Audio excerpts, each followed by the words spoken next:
presentation today is that by the end of it, no matter where you're at, whether you are a drummer with a lot of experience in a large ensemble jazz situation, or you're a drummer new to large ensemble jazz playing, or you're a music educator who often finds yourself struggling with how to communicate to the drummer and to understand what's happening there, I'm hoping to leave you with some things that will make you better off so that you can see some immediate changes and improvement in what's going on with a big band drummer.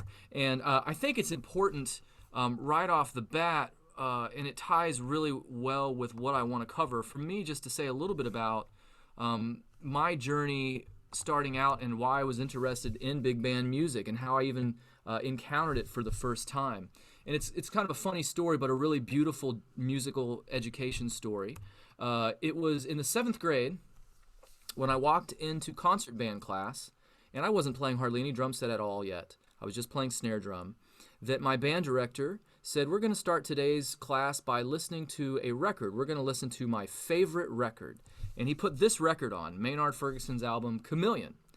And I had no idea what jazz was at that time, and I definitely didn't know who Maynard was. And it was the first time I heard a piece of music that gave me chills. It was the first time I heard music that made the hair on the back of my neck stand up.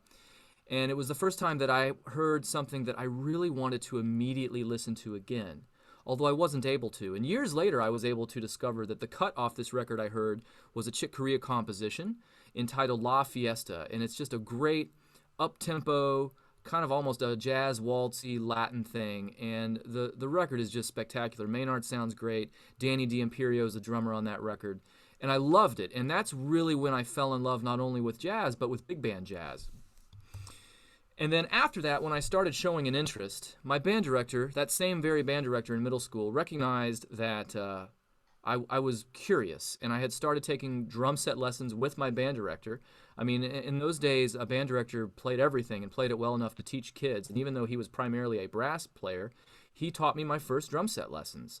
And he made me bring him a blank cassette tape, and he said, I'm going to make you some recordings of my favorite big band drummer. And lo and behold, here it was. It was the greatest drummer of all time, the great Buddy Rich. And so I had this cassette tape that my band director made me, and all it was is he had only recorded drum solos. So I would only hear maybe like 5 to 10 seconds of the full big band playing, and then it would go into like Buddy's long drum solo, and then I hear the band come in, and that was it. But I loved it, and I loved the sound of the drums, but I was always curious because I couldn't hear more of the big band, and I didn't really know what to buy. As far as to listen to it. I wasn't really buying music yet, and my parents didn't listen to jazz at home. My dad listened to rock and roll, and my mom listened to country music and contemporary Christian music, which in the 80s was cruel and unusual torture listening to that. But I really started falling in love with this stuff. And so as I started getting older and had a little money from working day jobs and stuff, I started buying my own cassette tapes. And I stumbled at Walmart, of all places, I bought this Dizzy Gillespie tape. It was called Dizzy Gillespie Big Band Compact Jazz, and I wore this tape out. And lo and behold, I didn't realize the drummer on it at the time, and now one of my favorite big band drummers is a drummer named Charlie Persip, who actually just passed away about a year ago, and he's just incredible on that record. And at that time, because I was falling in love with Maynard, I wanted to be a trumpet player, so of course I was going to buy any Maynard record I could find. And I grew up in a small town. I grew up in Florence, South Carolina.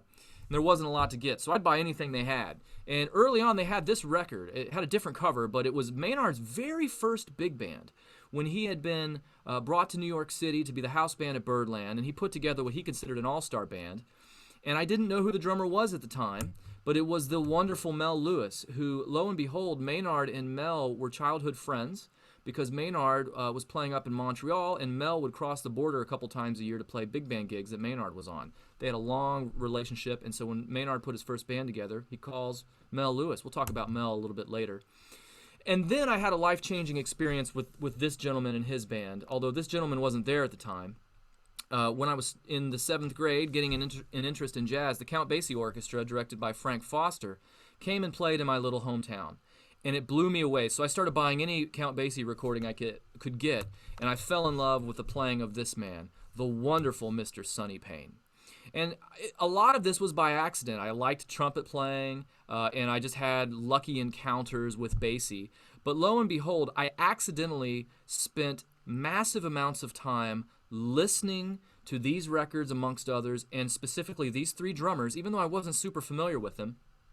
And I had nothing else to do because I was bored and I loved playing, so I would just sit in my room. I'd put a cassette tape in of one of these bands, and I'd play it over and over and over and over, just because I loved doing it. And I sounded terrible. I sounded really bad. I asked my parents. It was annoying. But I had the best time. And all along, I was accidentally absorbing some of the greatest big band drumming ever. And so it leads me to my first major point, and honestly, this is the most important point I want to make today. If you ignore all other things I say, this is, in my humble opinion, the greatest thing I can emphasize, and it's that the most important ingredient to becoming a good big band drummer is listening. And it's listening a lot, it's listening in a detailed fashion, it's listening specifically, it's listening repetitively. And in the jazz world, when we say listening, it's also assumed that you're trying to play along with it. We don't clarify that enough, I feel, as jazz educators, that it's important that you just have fun playing along with it. And also, this listening is so vital, not only because you're going to be building a massive library of great references in your mind to pull upon in the future when you're performing, but it also helps you hone this valuable skill of detailed, pinpoint precision listening that you will use in every single performance situation, not only being in a big band playing drums. If you're playing in a small group, if you're playing in a rock band, you're playing funk, you're playing a musical pit gig, whatever it is, you have to listen. Just a couple days ago, at the University of North Texas, we had, just like this, we had a Zoom clinic with one of the people who I think is definitely the greatest living big band drummers around, and it's the great Peter Erskine. And there were several questions from students posed to Mr. Erskine about how do you handle when you're playing on a soundtrack recording session and this happens, or how do you play big band stuff, more accurately. And he just kept saying, I listen. I listen to my surroundings, and I have listened to important music that has informed me.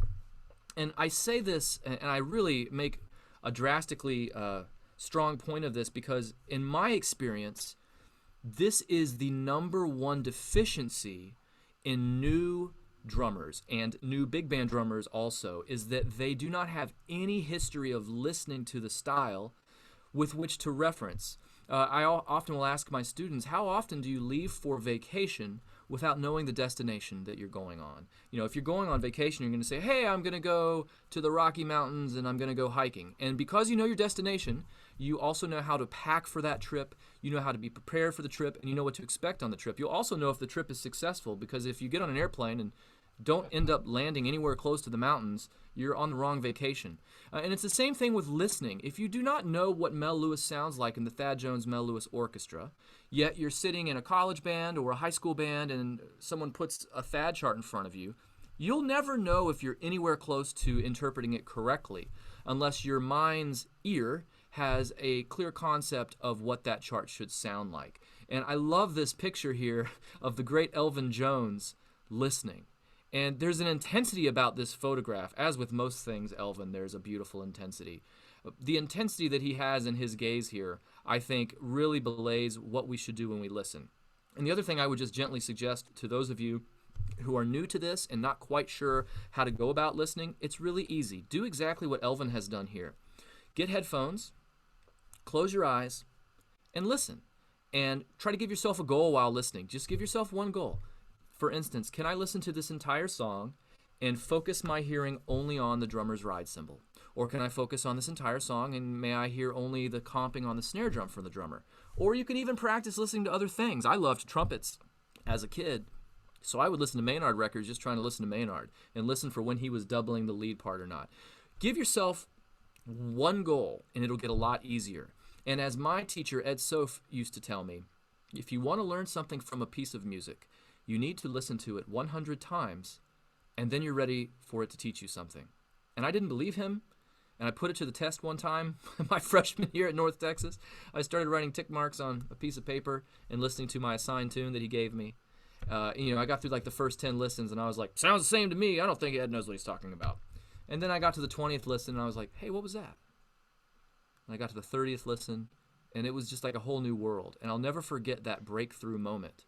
And so you don't have to take my word for it. Put it to the test. And if it doesn't work for you, If you listen to a song 100 times and it hasn't taught you something new, go ahead and write me an email. I'll give you $5 for your time, because I guarantee you, you will learn something if you listen to it that many times. So above all else, even though, yes, it's a big band drumming situation, and yes, there's going to be a piece of music in front of us, and yes, there's all kinds of strategies for success, everything else doesn't matter if you're not listening to the music, if you haven't listened to it. So it's a past tense thing, it's a present tense thing, and it's a future practice. And, Glenn Wilson, when he was introing me here a few minutes ago, he referenced that both Glenn and I have worked in Doc Severson's big band. And Glenn can confirm that when we work in Doc's big band, he tells us that he wants his band to sound like Count Basie's and Duke Ellington's band. So when I know I have tours coming up with Doc Severinsen, my listening is exclusively Basie and Duke for 2 weeks before I go out. I tailor my practicing and my listening towards that because I want to be as accurate as possible when I go out there to do my job. And that's something that listening can really help you with moving forward no matter what you're doing, whether it be big band or small group. Now, because I'm making such a big point of listening, I think that what can help get everyone on the right track is to identify some important big bands and their important drummers. Just as a disclaimer, this is not an exhaustive list of all big bands and all drummers. These are ones that, in my humble opinion, are very important, and that especially serious college students, you want to be able to identify every one of these people. And I'm going to go through these fairly quickly, but don't worry. Glenn Wilson has shared a document in the chat, which is a masterclass packet for today. You don't have to have it open right now, but you can take that, save it, and review it later. It includes this list. So if this goes by too quickly, don't worry. You'll have plenty of time to review it. I'm having trouble getting everything on my shared screen out of the way so I can see my own PowerPoint. So this is loosely in chronological order. Fletcher Henderson's orchestra is really one of the first big bands to have drummers doing what drummers still do, and Kaiser Marshall's the first to do it. And then a lot of people don't think of the great Louis Armstrong as being a big band person, but he has big bands early on, as early as the late 20s, and has some amazing drummers. And one of the most important drummers in the history of drum set, not just big band drumming, is Warren Baby Dodds. He's someone you definitely want to be familiar with. And then I would be absolutely remiss if I didn't mention Duke Ellington. You might have noticed that was an image of Duke. It was the first image I showed in the presentation because that's how important Duke is. Everything he did is of such vital importance, and all of his drummers are important. Sonny Greer being his very first drummer, and then Sam Woodyard being the second fabulous drummer, Louis Bellson, Rufus Speedy Jones. Those are just four of my favorite and I think most important Ellingtonian drummers. The great Chick Webb, who is a bit of an enigma and starting to get lost in the ethers of time, unfortunately, but he was really important and really swinging, and he had the baddest big band in New York City for a long time. And a lot of my young college students, when they start checking Chick out, they can't believe what they're hearing, and I agree, it's fabulous. And then obviously Count Basie's band in the ever-important Jonathan Joe Jones, or sometimes he's called Papa or Papa Joe. Shadow Wilson, Kenny Clark, one of the bebop innovators. Yes, he played in the Basie band. All of these drummers are so great. Benny Goodman's band's very important because Gene Krupa, although he admittedly stole most of what he did from Baby Dodds, was so culturally famous, it elevated the role of the drum set to being very important.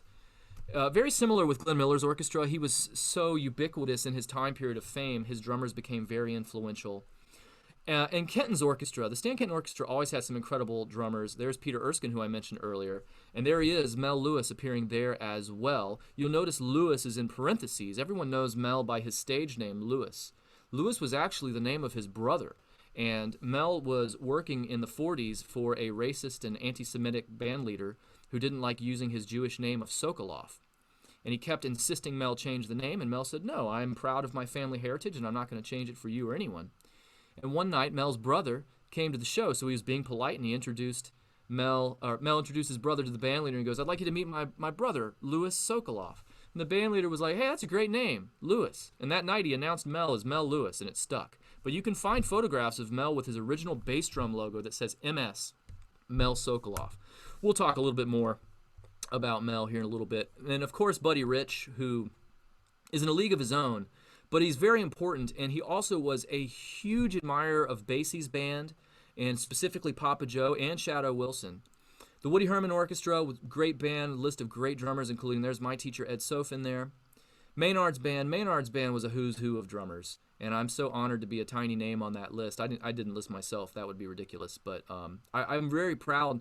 I'm the last drummer Maynard ever had. I played with him from 2003 until 2006 when he passed, and I'm very honored to be a tiny insignificant part of a giant significant list of people. Starting with Mel again, Frankie Dunlop, who's known as a small group drummer to most people for his work with both Sonny Rollins and the great Thelonious Monk. Then a list of great people on there. Peter Erskine appearing there again. And then, of course, Thad Jones, Mel Lewis Orchestra, spectacular band. And his genius is on full display there. So that's a great place to start. And then Doc's band with the great Ed Shaughnessy. I love Dave Weckles' modern contemporary drumming on the GRP All-Star Big Band stuff.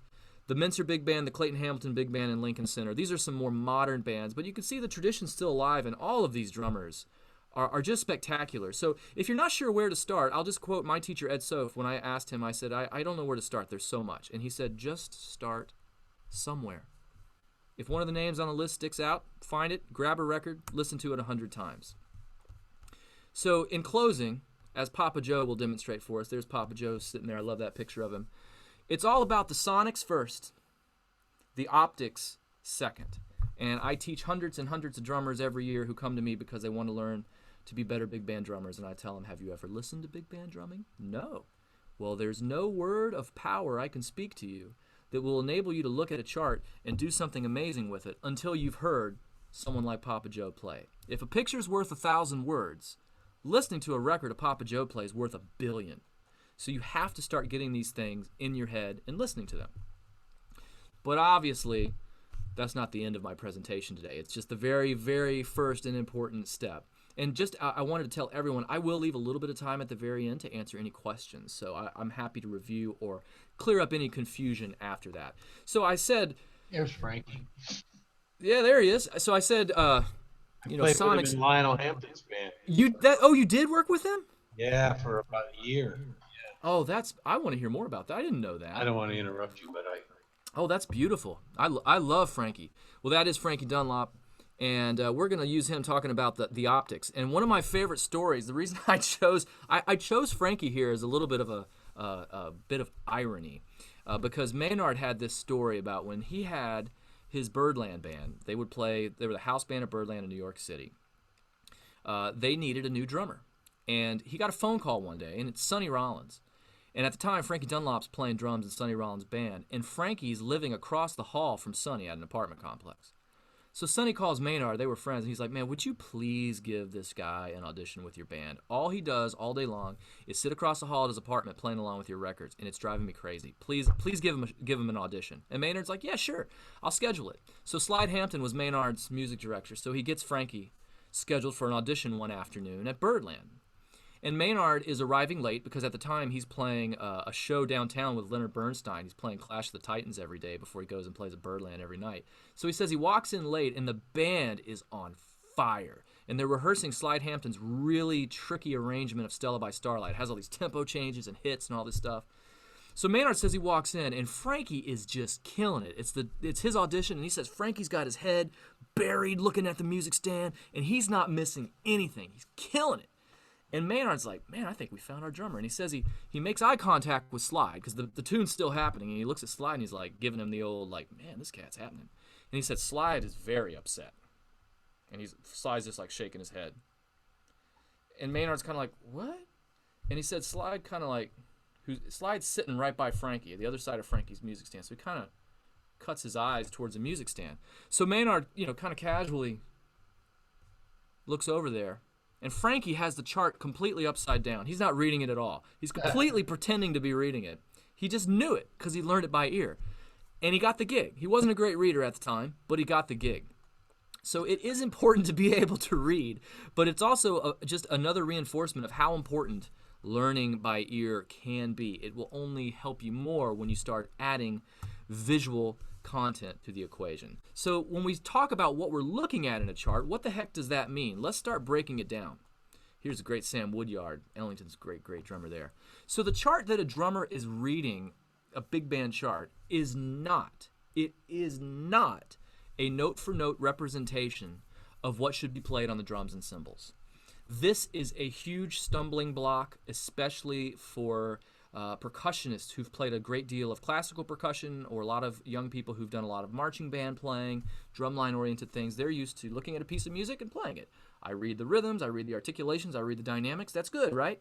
Well, that is not what we do with the drum set. And in many regards, that's what makes the drum set very unique in the gigantic family of percussion instruments. The music given to the drummer is a condensed score, which outlines who is playing what, when, and where. So if we think about what a conductor's doing, when they're looking at a score, whether it's a full score or a condensed score that just shows you the important things at important moments, the conductor is actually not playing everything on his part, is he? She is not making any sounds. They're using physical gestures to lead the band through it.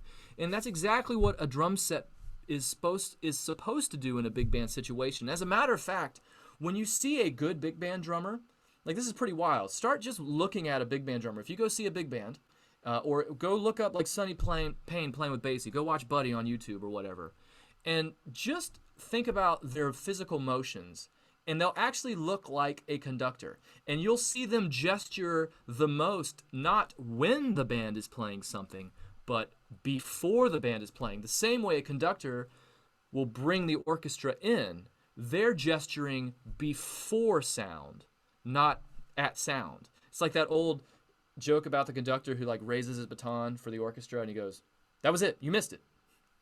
You missed it. That was it. Ready? That was it. You're missing the downbeat." There was no preparation. And it's all about the drummer preparing the ensemble to play their part. Don't tell the Doc story here about whenever Doc conducts the orchestra. No, I don't know. We could say some of those words he uses, Glenn. Yeah. Where his downbeat is. He likes to show where his downbeat is.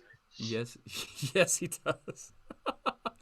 So, using this condensed score, the drum part, the drummer makes improvisational decisions based on the following. And I just want to highlight, the drummer makes improvisational decisions. And it's important to me to stress this to all of my students when I'm teaching big band drumming, is that there's not one way to do it. And I was actually, I was taught a little bit incorrectly as a young person. I had people saying, you always set this up like this. Always set it up like this. And I learned pretty quickly that words like always, or you should never, or do this every time, that is not true to what music is. Music demands that we be diverse, we be flexible, and that we listen to what's happening and adjust to it. Those are all improvisational tendencies. And you'll even find when you're out playing with a band live, like let's say you're on tour doing some one-nighters. Glenn and I have done plenty of one-nighters with Doc Severinson's band. And one of the many variables that can change every night, even if we play the exact same set list, is the venue with which we're playing, the sound of the venue. And sometimes the venue sounds great, or at least we'll feel like really comfortable on stage where we can hear with clarity. And I'll feel drumistically like I can play perhaps a little more dense than I would want to, or I could get away with more because they can hear it. Versus if it's a night where the hall is very reverberant, or the stage is very reverberant, or quite frankly, we just don't have a good sound scene, maybe a bad sound check, I don't know, and we can't hear anything, I find that I need to adjust. I simplify to add clarity. And all of those are improvisational tendencies. But when we're looking at the score, especially if we're looking at our part, the condensed score, which is our drum part, if we're looking at it for the first time, we're going to use it to make decisions on, first, how to provide an appropriate time feel and style. And that's a big, big one. And the reason that is so confusing is this is yet another thing that cannot happen on the spot. When we look at a big band chart, it'll always, most of the time, it should, in the upper left-hand corner, have a style marking. It's a big difference if it says bebop versus swing. Or sometimes it'll say other things. It'll use people's names. It'll just simply say swing a la Sam Woodyard, or swing Basie style. It'll say things like that, or even it'll say like modern swing a la Tony Williams. I see that kind of stuff all the time. So it's not a notation of rhythm as much as what it tells us about a style. And sometimes it'll just be words. It'll say things like straight eights ECM feel, bossa nova feel, Afro-Cuban feel. Those are very important things to take note of when we're looking at the chart. It'll also tell us how to play an appropriate dynamic for the ensemble. And what that means is it will give us, hopefully, dynamic markings for various sections of the piece. And what we have to take into account as the drummer is that we are not only there to provide a solid time feel and foreshadowing for rhythmic figures, but we are there to help direct the ebb and flow of dynamics of the band. And you'll never hear a band be dynamic if the drummer is not. The band will only be able to be as dynamic as the drummer allows them. And I dare say, and I'm guilty of this, I've ruined more dynamics in bands. I'm so ashamed of it. Quite frankly, by being either too just flatline in my dynamics, or what all drummers do, we're too loud. Because playing loudly at the drums is easier. So especially when we're lesser experienced or when we're uncomfortable in a coordinated way, we strike harder. Or when we're playing in an acoustical environment we're not accustomed to, we're usually not well prepared to adjust our entire dynamic range to fit the environment. It'll also tell us how to how to best orchestrate the ensemble's figures around the drum set. We're going to see in our chart what the figures are, and more than likely they'll have just two combinations of types of notes, long notes or short notes. We're either going to see some sort of note that the band is sustaining for a certain duration of time, or they're going to play a very short note that happens very quickly. And the chart's going to show us that, and then in a moment I'll show you how we make good decisions on where to orchestrate those so that it works. And then it's going to show us how best to foreshadow or set up or call the ensemble so that they may execute their figures. And really that is what everyone expects a drummer to do. When people think of big band drumming, you'll hear them say all these kind of cliche things like, oh, you're driving the bus, or you're the motor in the car, you're the engine, or you are this, that, or the other, you're the conductor, you're the leader, you're the shepherd of the band, whatever it might be. The chart is showing us because we don't know how to foreshadow if we don't know what we're foreshadowing. And it's going to become a very strange reverse engineering process. It's very similar to playing chess. I know that chess is kind of a widely discussed topic right now because of the Netflix show The Queen's Gambit, which is about a young girl who is a chess genius. And it focuses a lot on her being able to see many moves in advance. So she's essentially playing out the entire game mentally before she makes her first move. And that's largely what we're doing as a big band drummer. We're looking through the chart, but we're going to then insert the proper calls ahead of time. Everything that's notated on the chart would be considered a response. Call and response, one of the basic tenets of jazz that comes from Africa, goes all the way back to the basic DNA of jazz music. So what does all that mean? That can be a little verbose and a little confusing. Well, let's break this down because this is, I think, the number one frustration I've encountered with students. Is they look at things on the chart and they understand what I'll say as far as like you do this with that, but then they can't visually identify it. So let's look at some common manuscript approaches to big band drumming. And before we do this, here's the number one thing you have to remember about drum set charts and the way they're written. And this is a challenge, and quite frankly, it stinks. But there is not one codified way that all big band drum set charts are presented. You will see all kinds of different presentations of big band charts in your career if you play big band music. It just demands that we be flexible. It demands that we be improvisationally clever in the way we handle them. And it further shows us why it's so important to listen, not only to listen to the style we're going to play, but to have our ears wide open in any situation. Even if we have what looks like a very good big band chart in front of us, you can't, unfortunately, trust it to be completely intact with all information you need. We're going to start by talking about variations of notation styles and that are intended to indicate that the drummer should play a groove or time feel that is appropriate for the style, tempo, dynamic instrumentation of the band. So this just means we're going to play a groove, we're going to play a feel. Now here are the three most common examples you'll see, and all of these mean the same thing ostensibly. So example one, we just have good old slash notation, and you'll sometimes, I've been given big band charts that have nothing but slash notation the entire chart. Those are my charts. That's what I write. And that can be okay. It can be cool, but it does mean, like whenever I see a chart like that, what I'm looking at is it's really showing me the form, and that can be valuable, but it also means I need to have even more of a concentrated listening experience because there's probably more things happening. Then when you see example two, that's just another interchangeable slang, and you don't want to place quarter notes on the snare drum as you would think. It looks like it would be and I've had students do that in a sight reading situation. Tap, tap, tap, tap. That'll never happen. That's just slang for it. The same way at the bottom, we'll see that bass drum and snare drum quarter notes. That can be interchangeable. I've noticed that you'll see different types of these manuscripts used based on kind of the era of music that you're playing. A lot of older manuscripts, I see example 2 with just the quarter note, or I'll see the quarter note and bass drum. A lot more modern versions, I see the slash notation, but I believe that's because, I think it's because we now have notation software that's doing it. And there's a few more that you might see a lot of. Like example 4, I see this one quite a bit. You'll see some sort of ride cymbal pattern of some sort, and you'll see bass drums. And I'll hear young people, especially when they're inexperienced, they'll play that literally. That does not mean to literally do that, nor does number 5. You'll see example number 5, we have some snare drum on 2 and 4. That usually also is not the case. You do not want to do that. And then my favorite, I can always tell cats, actually sometimes the best charts are the ones that use example 5, where they just put play time, and they just have like play 4 bars or play 16 bars or whatever. And then it's a nice, easy, tidy chart for me to read because I'm just reading like a macro outline of what's going on.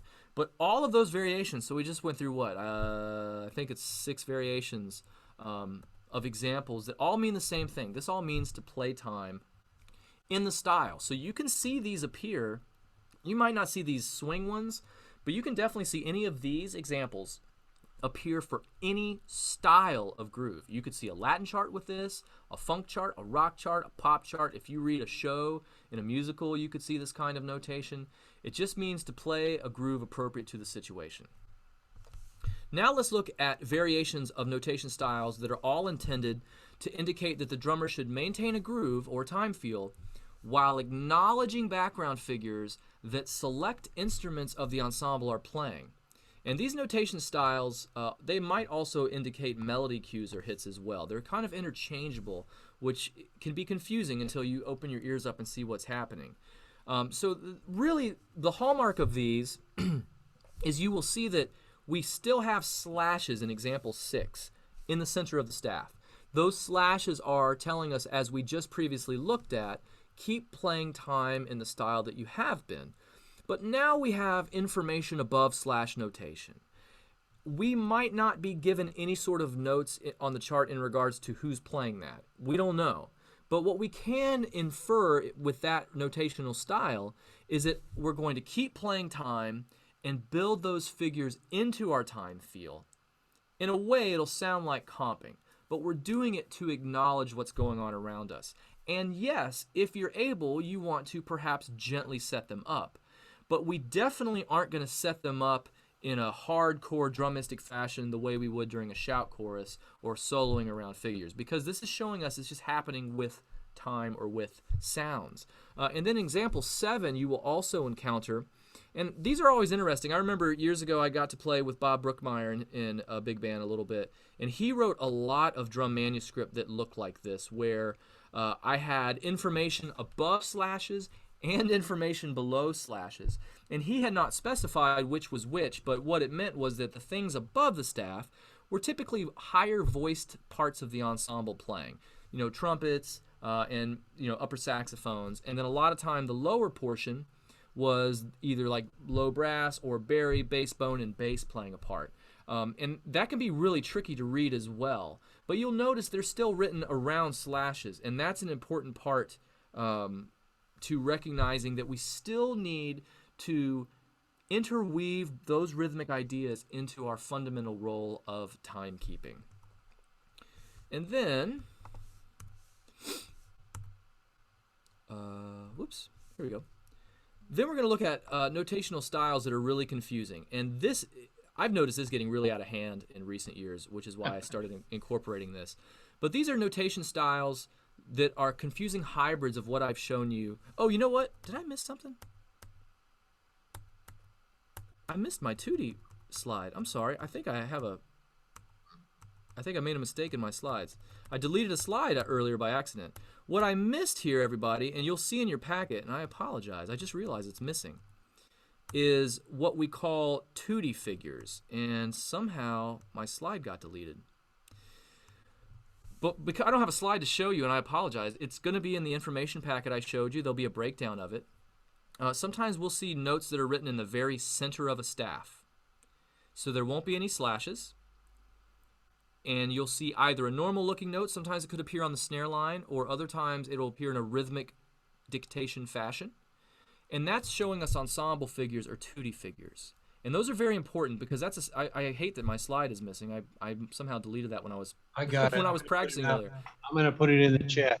Perfect. Thank you, Glenn. Yeah, you'll see that in the packet if you want to reference it. And those are very important because in those situations, the notational style there means that every single part of the ensemble is playing that figure. So as a drummer, we are not going to interweave it into our time feel, which means primarily, usually we're playing more time on a cymbal. We're not going to put it into that time feel. When we see tutti notation, we are going to drumistically connect those ideas. And that is where it's a little more heavy-handed with the use of toms and a little more aggressive from a drumistic standpoint because we're interconnecting those concepts. So that tutti writing, along with the background slash notation stuff I showed you, those are what you're going to see most of the time, even though there's a myriad of ways to approach it. And please review that in the packet so you'll have a visual to match what I was talking about. Then we'll get into these things that are my pet peeves. Variation of notation styles that are all confusing hybrids of all previous notation styles. But with the addition of inserted suggested drum fills, setup fills, and drum solos, I really hate these.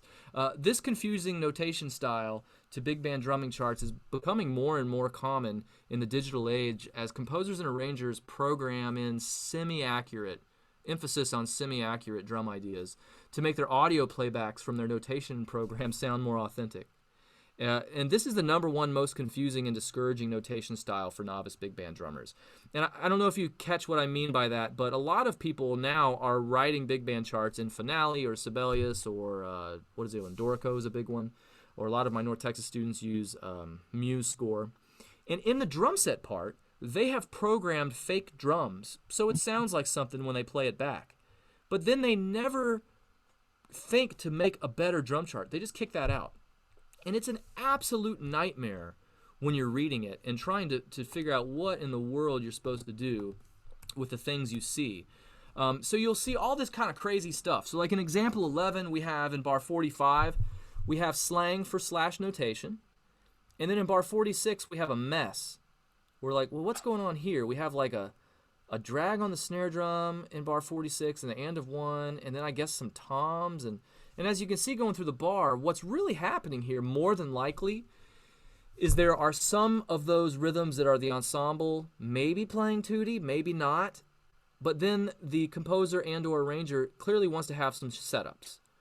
So my guess, having looked at stuff like this for years, in bar 46, the band probably is playing on the and of one, and they want the drums to foreshadow on the downbeat of one. But that is really confusing. And then it can get even worse in example 12. Then we have a ride cymbal involved. And actually, I wrote these to be pretty much the same. So probably the band part's the same, but you can see how completely different they can look. And when you see this, yeah. The tutti page is on the chat. Oh, great. Thank you very much, Glenn. I think I got the right page. Grab it. Awesome. Awesome. Yeah, everyone can take a look at some of that tutti lines. Thank you very much. Yeah, I don't know how I messed that up. I actually think this is a incorrect draft of my presentation as I noticed some typos. So. My bad. Then I think here's some more examples. This can be really fun. So here, example 13, we have slash notations. We're starting to get a little bit of verbiage to help us. Hey, play a fill. But then look at what happens in 54. We have a quarter note on the downbeat that's written in one notational style, and then we have like rhythmic notation on the and of one. And I see that all the time. And again, I think that what they're asking for, more than likely, is for us to set up the and of one. Or then we'll get a nightmare. Look at number 14. This one, for you music educators especially, I have really seen cause a lot of problems with essentially Ellington charts. A lot of the essentially Ellington charts that are being given to high schools, which is awesome, and it's so great that schools can get these charts and can play this beautiful music. The drum parts are kind of like these very strange quasi-transcriptions, but they're hardly ever correct when I check them. And this is some of the hardest things for young drummers to read, because if you play it note for note, it's still not correct. For instance, you'll note there's no left foot hi-hat notated in there. But without a doubt, a drummer would play left foot hi-hat. It's just very, very confusing.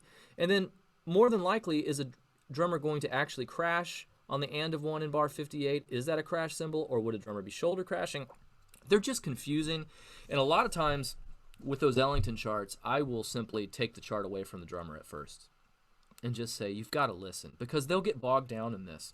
I've had students nearly in tears where they're just like, I keep working on it, I can't do it, and it doesn't sound right, and my director's unhappy. And I'm like, well, just get rid of that thing. Listen to Sonny Greer. Listen to Sam Woodyard.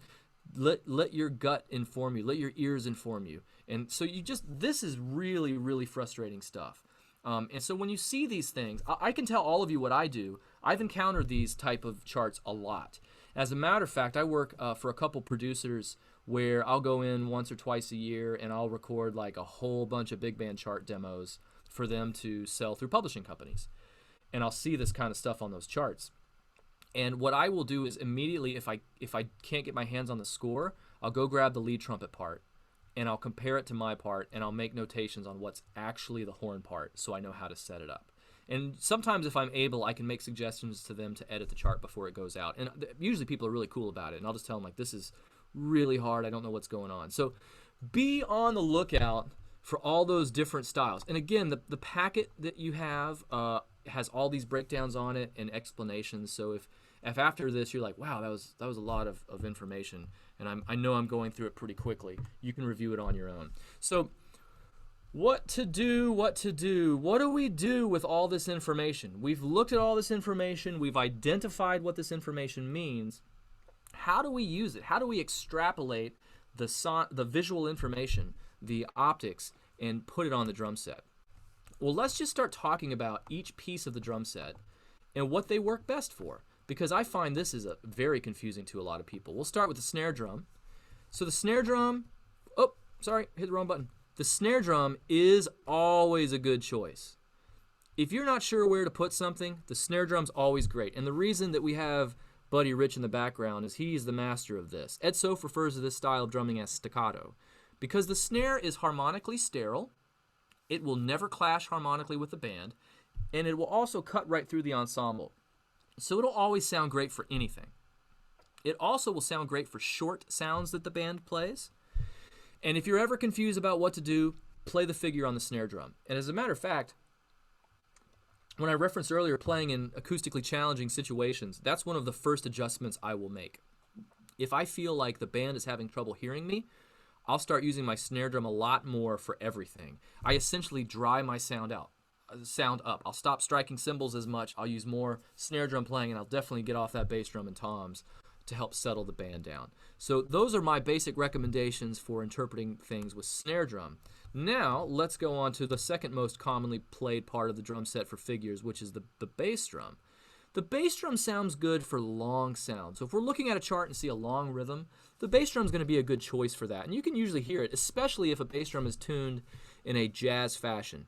Bass drums can really be different. If you tune a drum set to sound more contemporary, you muffle the drum set and tune it quite low, where most jazz drumming situations have a bass drum with nothing inside of it, no porthole in the front, and it's tuned a bit higher of frequency and really honestly thought of more like a tom than it is a low bass drum. So it's great for long sounds in the band, but typically it's overused in our day and age. It's the number one correction I have to make when I'm working with my students is everyone's bass drum dependent, because typically our dominant foot plays it and it likes to follow our dominant hand on a cymbal, and we just start bashing through charts. And that's usually when people who are directing bands will tell the drummer, it's too loud, it's too loud, it's too loud. It's usually maybe not too loud, it's too boomy from too much bass drum and becoming too monotone in articulation. And then it's just struck too loudly too. Especially if a drummer is accustomed to playing contemporary tunings and sitting down at a wide open jazz bass drum tuning, they're going to be too loud. It demands a lot more control for an open tuned bass drum. And by the way, that's the great Mel Lewis in the background there. He's a master of using his bass drum, and so many people comment who have worked with Mel about the way he would use his bass drum to support the ensemble gently. Just amazing bass drum player. Here's one of the masters of playing toms, Mr. Gene Krupa. So let's talk about what we do with toms. They are not a good choice for playing band figures. That's really bad English in the way I wrote that. Sorry, I don't know. This is definitely a draft version of my presentation. I'm so sorry. Do not play toms on band figures. Here's why, and I've tried it. I've learned the hard way. When you play a tom for a figure, one of two things happen. Either the pitch that we happen to have our tom tuned to matches the ensemble, so we actually disappear in the energy dips, or it harmonically clashes with the ensemble, so it just muddies up everything. But toms are great, as I say in the second bullet point, for interconnecting ensemble ideas through fills, setups, and solos. So I don't like to strike toms with the figure, but I'll definitely strike it in between figures.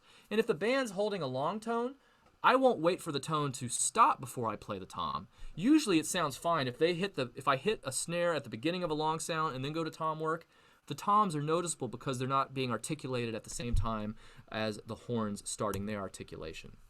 And there's great Sonny Greer in the background there. And then let's talk about cymbals. Cymbals are the real beautiful part of the drum set. And they're primarily used for playing time, but they're great for helping punctuate band figures. But they always require, here's a big one. Young students make a lot of mistakes here. When you're playing a band figure and you want to catch it on a cymbal, it needs a snare drum or bass drum with it, or you just won't hear the clarity of the sound. Cymbal by itself, unless it's a very, very soft moment, like especially in loud situations, you'll hear young drummers just hitting cymbals. And it's a coordinational deficiency. They're not comfortable yet, but you need a snare or bass drum with it. And then another big issue that you'll see a lot of people struggle with is the technique they use to crash a cymbal. If we're playing a loud volume music, I'm playing funk or rock, you'll see a lot of people crash through a cymbal. So they're swiping through the cymbal, and you'll even see the cymbal really move. Instead of using a technique that jazz drummers like to use, which is called a shoulder crash. And when we shoulder crash, what we're actually doing is laying the flat of the stick. We're not swinging through it, but I'm laying the flat of the stick. Instead of here's my normal stroke. I'm doing the same stroke, but I'm laying the flat of the stick on the flat of the cymbal. So here's my normal stroke. Here's a shoulder crash. Here's a real crash. You can hear immediately the cymbal explodes and is out of control. Now that can be cool in certain stylistic situations. In a lot of big band stuff, it's not, especially if it's softer. But that shoulder crash, which is not a velocity technique, I'm not changing velocity, I'm changing my technique approach, that can make a gigantic difference. And again, it can really add clarity to the entire musical situation. I know we're running short on time, but really quickly I want to give the most basics now for setting up the band, because you'll notice we've talked a lot about identifying what the heck we're looking at and then how we can deal with what we're looking at, but we actually haven't done our job yet. We haven't prepared the band. We haven't foreshadowed. We haven't led them. So how do we conduct the band from the drum set? Here's a man who was awesome at it, the great Harold Jones, Count Basie drummer, such a great drummer. I just played with him last summer. You played with Harold last summer? That's beautiful. With Ravinia, yeah. Oh, really? He's such a kind man. I got to hang with him a little bit one time. Oh, he's great. I was the better for it, for certain. I have his book. It's on my shelf. It's on my list of things to read. And I'm really excited to read it. Yeah. Okay, so I'm going to boil this down to its simplest form here to help everyone, if you're not sure what's going on, how you can have success really quickly. I call this the primary rhythmic setup. The most basic and successful way that a drummer may begin to lead a band with good foreshadowing is to play the downbeat before the band's figure on the opposite voice. So here's our first example. We can see we have slashes in the first bar. The band's coming in on beat 2. We see that's 2D notation. It's in the center of the staff. We know the whole band's going to do it. So this is where we get into a little bit of a reverse engineering. I'm going to first identify, okay, I see that the band is going to be playing a long sound on beat 2. It's the decision that the thing that will sound the best is to play it on the bass drum. And I'll probably play a shoulder crash on the cymbal because it's a dotted quarter note, and depending on the tempo, that's pretty long. So I've made an important decision, but I haven't done anything yet. I've done no harm, which is very important, but I haven't helped them. So what I'm going to do is start looking at, okay, well, I'm going to play the downbeat before they come in. So I'm going to play on beat 1 of measure 2. And I'm going to do it on the opposite voice than I know I'm going to play with them. So I've already identified it'll sound best if I play bass drum and crash on beat 2. So all I'm going to do is play a snare drum on beat 1. Just a one-note setup. And it's going to give them complete confidence on where they're at. So let me play this 2-bar example. Let's say we're playing medium swing.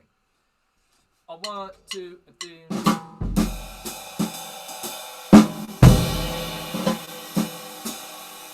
I'll do it one more time. A 1, 2, 3.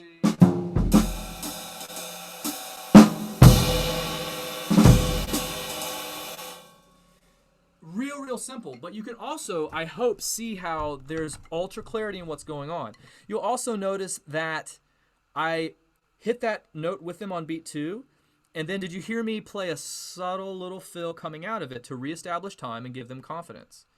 I could play more or less. It's really up to me. It's up to the musical situation. But my number one goal is to get them into that figure with clarity.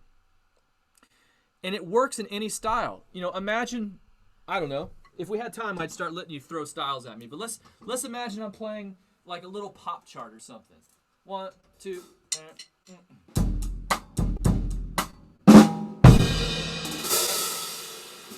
I did the exact same skill.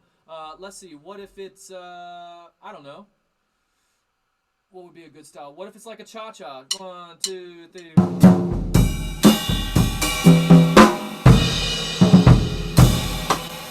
It really doesn't matter what the style is because I'm going to approach that primary rhythmic setup the exact same way. It's nothing fancy, but that's the whole point. Good leadership is not supposed to be confusing. If a conductor's really great, you don't want them to be puzzling you. You want to have confidence on what they want and where they want it.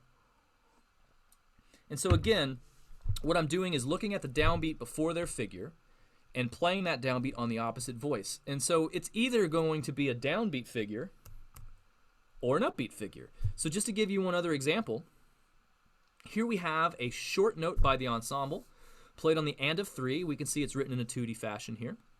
But we see rests there too, and that can really confuse drummers. Drummers aren't really sure what to do there, and I'll show you in a moment. But I want to first of all establish my primary rhythmic setup. So I'm going to look at the rhythm and identify the rhythm. Okay, I'm on the and of 3. Now I'm going to identify how I would like to orchestrate or voice that at my drums. The snare drum's going to be best. And quite honestly, I'm probably not even going to play a cymbal with it because there's a quarter rest right after it. So the band, I don't know what they're playing yet, but it's going to be a short. And in the jazz language, it's probably going to be a dot. They'll articulate dot. So I'm going to say, okay, well, I'm going to set it up the downbeat before on the opposite voice. So now I'm going to put bass drum on beat 3. So here's what that would sound like. I'll go back to a medium swing example. 1, 2, ready, and go.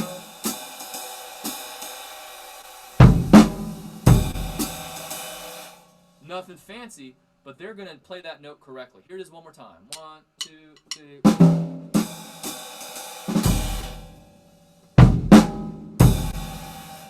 That time I was a little more clear and I showed a cutoff on beat 4. Now because I'm the drummer, I'm the only one with the prerogative to play a little bit more in there if I deem it's going to help them. And that seems a little naked. So I'm just going to add a little more setup before that primary setup. So I'm going to leave my primary setup of bass drum on the downbeat of 3 intact, and I'm going to play some helpful content on beats 1 and beats 2 so that they don't lose, they being the rest of the band. I don't want them to lose time. 1, 2, 3.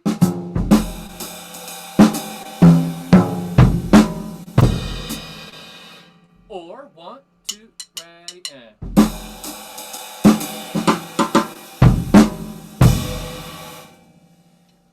The options are nearly endless, but I'm only tweaking beats 1 and 2. I'm not messing with that primary rhythmic setup. And if you just fool around with that for starters, especially new drummers, you'll have success in a band situation. And you don't have to play a million things. That will come with time because they'll have more meaning. You know, I think that drum solos and drum setups are like cuss words. When you're learning and you're young, you overuse them and use them inappropriately. And when you get older, you realize if you drop them in just the right spot, they have a lot more power. So you have to be careful about that. Well, I know we're about out of time here. Thanks for letting me hang with you today. If you want to hear the kind of stuff I'm up to, I have a new album out. It's called Light Sleeper. It's my quintet. And you can find it on my website. We actually sold out of hard copies. So if you want to get it, you're going to have to find it on Twitter or all those things. But if you like what I'm doing, I have content on all these places. You can find me. I have instructional videos, performance videos. Or if you want to contact me, you can find me. And I've been doing some memeing lately. This is when my album came out. I was making a meme every day to try to get all the young people excited. So Ah, there's a Mustafa. No, wait, what's the name? I don't remember the name of the monkey. Instead of Lion King, or here's Scarlett Johansson selling my album. Or I like this one. That's a real famous meme where the guy's like, "Oh, check that out." And then I thought this one was that I was most proud maybe of that of all my memeing. And then if you are curious about some of my educational materials, these are my two books that are out. There are examples from both of them in the packet that you have today. So if you want more of what you like in the packet, you can check them out. And as always, you can find me, get a hold of me on my website anytime. Now, I promised that I'd give a little bit of time for questions if anybody has anything. And I know we're right at 3 o'clock, but I'm happy to. you got a little time. I'm going to let people unmute themselves now. Okay, yeah, ask away. If anybody has a question.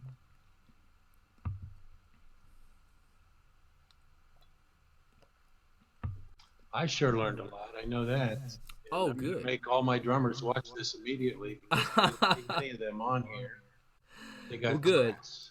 Well, I heard from quite a few people who said, I think some of them had school at this time. So Yeah. I'm glad you recorded it so they can check it out. Yeah, I'll make it You're welcome, available. Austin. And also for all of you on here, Stockton is going to join me and talk about recording techniques later today. And he also has a record label.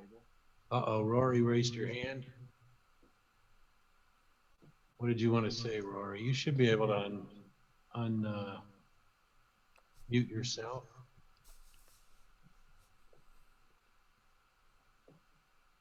I don't see him. I don't think he has a question. I think he's shaking off the question. There he is. Rory, you're muted.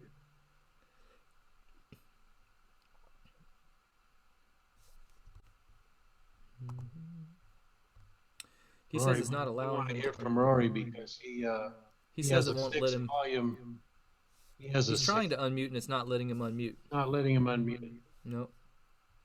It should. Try it again now. There Finally, you go. Sorry. thanks. Finally, I got people on mute. Good. So, Stockton, one thing, and it might not be so pertinent in a lot of like typical high school, big band charts, but it does seem like an interesting thing.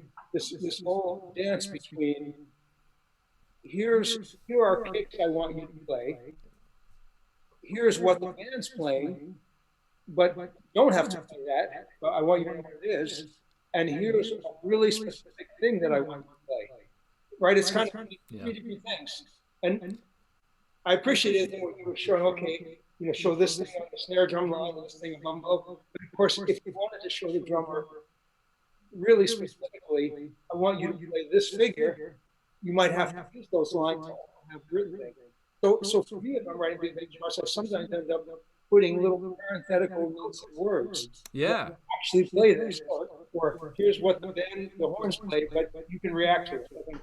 Is that what you I love notes like that. I remember years ago when I was a student at North Texas, I was working with Neil Slater. He was the 1 O'Clock director, and he would write really funny things in my drum chart. And as a matter of fact, he even told me he got to the point where he would just copy and paste the melody line into my drum part. And it's funny because when I write for myself, I do that. When I write big band charts for myself or in my small group bands that I have, I just usually copy and paste the melody line. And I might write a note to myself like to feel, and then I'll have the melody line. But yeah, I think like any helpful notes help a lot. Like play this verbatim, and so I've had people write that as well. Like good arrangers they'll actually write a drum fill and say, yes, seriously play this drum fill. Because the drum fill actually is doubling a part of the ensemble. Yeah. And a good rule, I'll tell you a rule for myself, especially when I'm preparing for recording sessions with big band stuff, is I should be able to sit down with just my chart and a click track and play it down and make it sound like the band's with me. And I practice that way. But then I always couple that with listening to the music a ton, like listening to great drummers and feeding my mind with that as well. It is a fine line, and I think the big thing, Rory, is that it's like the first step to solving a problem is admitting we have a problem. We just need to realize that drum charts lack all the proper information. And then the caveat to that is in a lot of situations, you're looking at chart after chart by different people writing in a different style. And that can really start making you feel schizophrenic in the way you're interpreting it. And it just always ties into the fact that we should listen constantly to what we're playing with. And I think I didn't get to address this, but another problem that young drummers have is often they will become frustrated because they're in rehearsal and they're play it the way they know how to play it, which is usually one way. And the director is not happy with it, and the director asks them to do something different, and the drummer is unable to. And they're unable to not because they do not wish to do what the director is asking, but they're unable to because they're coordinationally not ready to do what's being asked of them. And they're asking to take a giant leap in their coordination, which doesn't happen on the spot. It just can't. It needs to be taken to the practice room. It needs to be worked out. And that's where sometimes helping young drummers by taking away some of the drum set can really help. Young drummers sometimes do better by just having a ride cymbal, a snare drum, a bass drum, and a hi-hat. Because Two bass those drums. toms, there's just too many temptations. I mean, it's why I beg my wife not to buy Oreo cookies, because I love them. And if they're in the house, I'll eat them. Stockton, Eric has a question. He's asking, what's the best reference for teaching beginning arrangers how to notate the drum charts? Is there a book that you could recommend? Oh, that's a good question. I have never seen an arranging book that I've read that I think does it well. I assume it's big band arranging. Sure, big band. I would say actually, I like going and looking at Inside the Score and looking at how Thad writes his drum parts for Mel. Yeah. I mean, Thad's the best at so many things, but I think that Thad's chart writing's really great. I'm trying to think, like Sammy Nestico, who just passed, he writes good drum charts that I've seen. But the problem is, like with some of these great classic arrangers, when you buy the new published versions of the chart, someone else has tinkered with the drum chart and it stinks. So if you can get those old handwritten charts by some of those classic arrangers, it's a thing of beauty. As a matter of fact, Tommy Newsom for Doc's band wrote some really cool charts that I really enjoyed. So I would recommend checking out some of those classic arrangers, like the real deal. Usually stock published charts have some of the... Well, it sounds like that might be your next book, man. That should be your next book. Oh, yeah. Well, I don't know. I'm